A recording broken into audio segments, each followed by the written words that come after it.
La montée du mont Carmel de Saint Jean de la Croix, livre 2, chapitre 22, suite. Il n'est donc pas expédient qu'un chrétien sollicite Dieu de lui remplir l'esprit d'autres lumières surnaturelles que celles que son Fils lui donne. Et s'il en venait là, il semblerait accuser son Créateur de quelque défaut, comme s'il ne nous avait pas éclairés suffisamment par notre Sauveur. Il ferait paraître moins de foi en souhaitant d'autres connaissances. Et quand sa foi ne serait pas affaiblie, il céderait au mouvement d'une curiosité vicieuse. Les gens qui sont curieux ne doivent donc pas s'entêter de ces sortes de voies surnaturelles, puisque, notre Seigneur ayant dit sur sa croix que tout était consommé, Jean chapitre 19 verset 30, non seulement ces visions, mais encore toutes les cérémonies de l'ancienne loi ont cessé.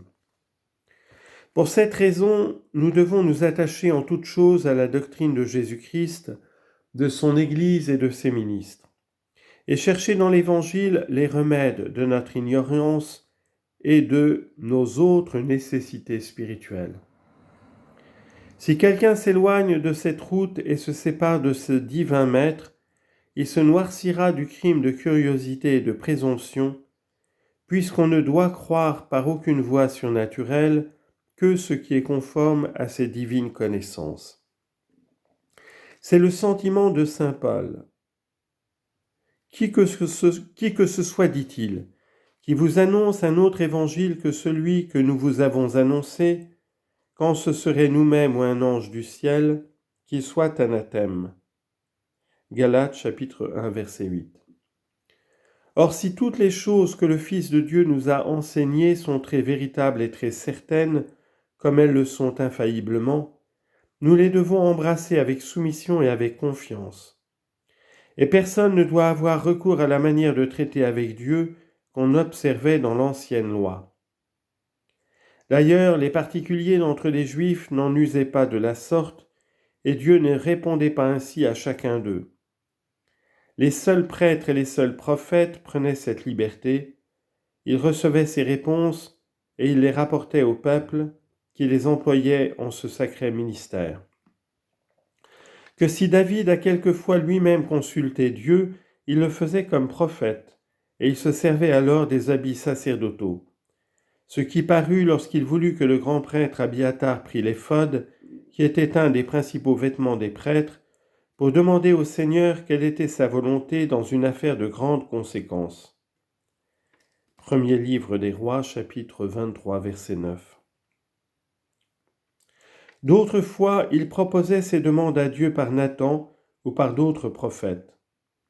Au reste, les Juifs étaient obligés de croire que ce qu'ils apprenaient en ces occasions de la bouche de leurs prêtres et de leurs prophètes était la parole de Dieu, et ils en devaient juger selon cette règle et non selon leurs propres sentiments. Si bien que les prêtres et les prophètes devaient approuver les choses que Dieu disait, et que sans cette approbation, elles n'avaient nulle autorité et n'imposaient aucune obligation d'y ajouter foi. Le souverain du monde veut si absolument que la conduite spirituelle d'un homme dépende d'un autre homme semblable à lui, qu'il n'exige pas de nous que nous croyions tout à fait ce qu'il nous révèle, ni que nous y déférions entièrement, à moins qu'il ne vienne jusque à nous par le canal des hommes. C'est pourquoi, lorsqu'il dit intérieurement quelque chose à une âme, il lui inspire la volonté de le communiquer à des personnes spirituelles et capables, et de n'y prendre aucune complaisance avant que celui qui lui tient la place de Dieu l'ait confirmé. C'est ce que fit autrefois Gédéon, qui était à la tête des Israélites. Dieu lui avait dit souvent qu'il remporterait la victoire sur les Madianites, il en doutait néanmoins, et il perdait cœur. Mais les hommes que Dieu éclairait levèrent ses doutes et rassurèrent son courage, et alors il obéit à l'ordre de Dieu. Allez au camp, lui dit Dieu, et lorsque vous aurez entendu ce que les ennemis diront entre eux, vos mains se fortifieront, et vous irez avec assurance dans leur camp. Livre des Juges, chapitre 7, versets 9 et 11. La chose réussit selon cette prophétie. Gédéon, ayant entendu un Madianite qui disait à son compagnon qu'il avait songé que Gédéon les devait vaincre, ce capitaine plein d'ardeur les combattit avec intrépidité et les surmonta glorieusement. Ce qui fait voir que Dieu ne voulut pas qu'il crût sa révélation sans hésiter, avant que les hommes lui eussent donné les assurances de sa vérité.